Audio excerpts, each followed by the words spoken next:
สูตรน้ำจิ้มจากอีสาน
เราไม่ต้องใช้มีดครับเดี๋ยวไม่อร่อย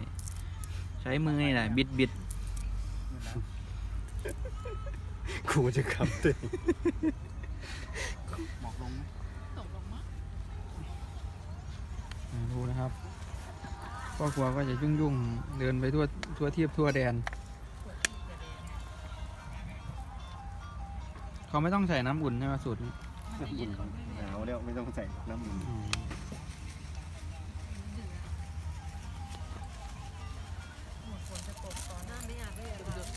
ซ้อนว่าเป็นการเป็นมังเหลือ40%เร่งฝนจะตก 40%จะตก 40% 6 โมงเช้าเดี๋ยวไปหมู่บ้านแซ่บบ่ว่าที่จะอยู่จะเป็นการดูชัดเจนจบได้จบเลยจวดจวดอย่างเดียวครับคอนเฟิร์มของฝากทำบ้านใกล้เสร็จแล้วนี่ครับจวดอย่างเดียวไม่ต้องคิดเยอะจะพาไปหาปลาคิดเยอะไม่ต้องมาไม่นานได้จิ้มก็ไม่ยังหันมันจะรับเสียหรอเอาซิมดูก่อนตอนนึงซิมดูก่อนก็เจียวดิเจียวเอาเสริมชิมเจ้าดูจวดอย่างเดียวเจ้านี่เสียบโอ้เสียบเว้ยมาท่านกินซ้ำมาล้างเติมเลยครับเติมดินี่นะโอ้โหยอดคือว่าครับสุดยอดเลย